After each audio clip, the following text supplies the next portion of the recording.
What's up guys, welcome back. Another quick little video here, just gonna ramble on a little bit about a few things, some of the things that I think about what I have going on with both bikes, plans for both, as well as plans for some upcoming videos and some stuff I'm working on. So let's jump into it.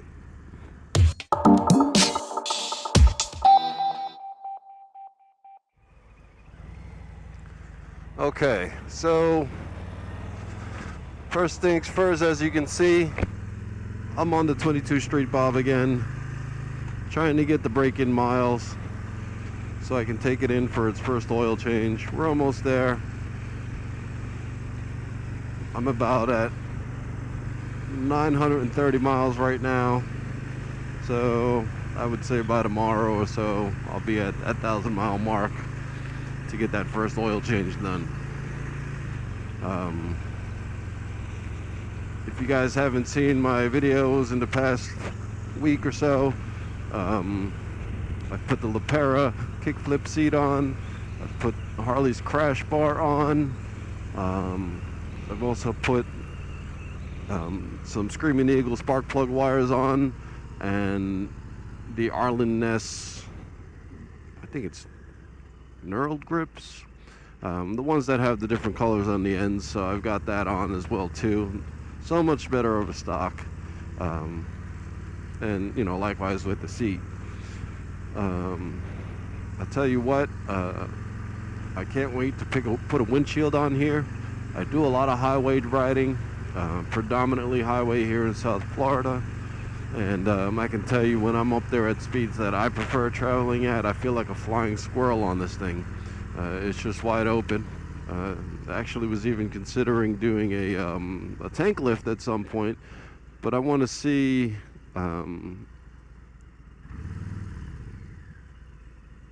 what the I want to see the effect of the windshield first, see if there's any buffeting or anything with the size windshield that I put on it, that and the other, and then we'll start adding variables to the mix. So that's the plan.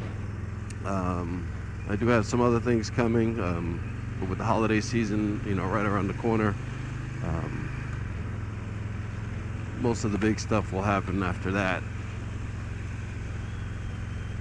I also got this oil cooler cover from Harry Customs. He 3D prints, whatever design you send him. You pick your colors, you pick your pattern.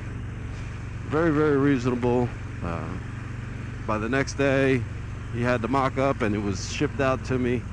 I was going to do an install video, but literally it's one little bolt you take off to loosen the oil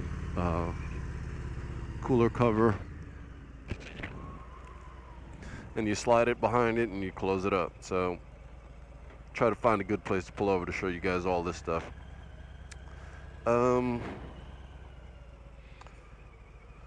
Let's see.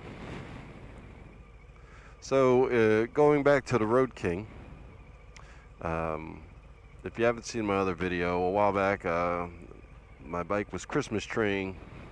Anytime I turned the ignition switch on, and you could hear the relays chatter and the lights blink and flash and everything, I was a little worried about that. So I took it in right before Thanksgiving, got it back the following week, and they determined that it was a dead cell in the battery causing the issue. So fast forward another week, took the bike up with a bunch of people to Spaceworks Harley-Davidson up in Palm Bay to hang out with the Spaceworks Performance guys. Great guys. They do beautiful, amazing things if you're into the performance baggers aesthetic, if you will. So check them out if you haven't already. So after that trip, everything was fine, and then just last night I turned the motorcycle on, and she was in limp mode, and she threw a code. I haven't had a chance to check that code out yet, but I will post it for you guys in case anybody's having a similar problem before I bring it into Harley-Davidson to get looked at. But in a nutshell, I turned the bike on and off a few times, and it got out of limp mode on its own, and I was able to get where I was going. Just wanted to make sure I got home. So was happy that that happened because I was worried. I'm like, oh man, here we go. At the wrong time, always. That's just the way things go.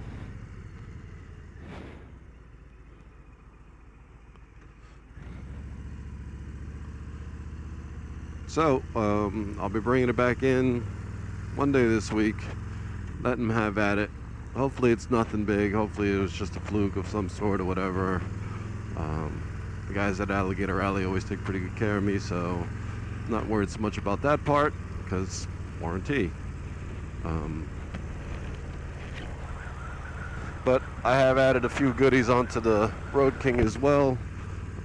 Once I get the bike back, I'll show you guys what that is. I have been planning to do a long-term review for the last 10,000 miles. It just hasn't worked out, whether it be too much going on, or recording issues, or issues with the motorcycle itself lately. So I will be doing, I would say, an approximately 30,000 mile video because I'm right at that mark. So I think that's a good time for a long-term review, and we'll go over all the stuff that I've done to it, what I think about it, and love to hear you guys' feedback on what you think about what I've done so far on it. I like it. It's a little original for me, especially with the popular styles that are out there and what people are doing. It's hard to stray away from a lot of those things because whatever works, and if you're going for a certain look, there's only so many people making products along those lines, whether you're going for chopper, performance, Bicla, whatever it is. So like I said in the previous video, I try to select different things so I get a better nuance understanding of how good one part really is versus another.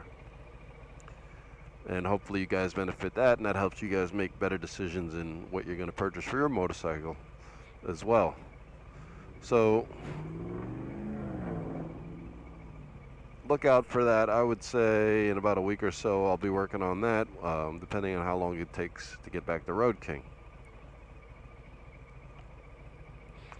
As for this bike, like I said, I've got one or two small parts coming, and the way I'm looking at it, the windshield is next, and then we'll go on from there.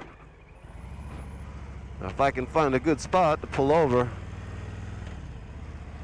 before it gets too dark, I will do that for you guys.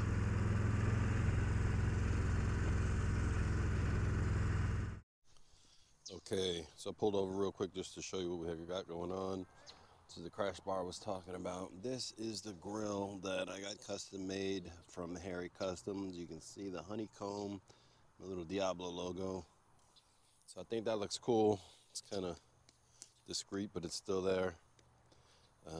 Here are the Arlen Ness knurled with the orange tip I was talking about. I really like this grip, it's very comfortable. There are the Screaming Eagle spark plug wires. I think it makes a nice pop. It's the one bike where this side looks better than the other as far as things like the wires are concerned. Of course, I had to put a little Harley Amazon sticker on there, gain an extra 2 horsepower. I got my Viking bags, Street Division bags that I took off my Dyna Lowrider. And that's where we're at right now. Like I said, picking ahead a windshield that's coming. Oh yeah, let me show you this. So there is a little bit of play in here, and I noticed the seat pan wants to sit in here more so than be locked in. Now the Saddlemen ones do come up to the tank, so I'm gonna see if there's a solution, or maybe I'm just doing something wrong. But one of the things I noticed that did help was this. So this bracket here comes with 2 screws that attaches to the inside. I loosened those screws without taking them out, pulled the bracket itself as far as I could away, and tighten them back up. And that seemed to help a little bit. I don't think the bags are getting in the way, but that's next. I'm gonna take these off, put the seat down, and see if it fits any better. So if you have a solution, please let me know. I've reached out to the manufacturer. We'll see what happens. All right, guys. As always, thank you for stopping by. If you haven't already, like and subscribe. Take it easy.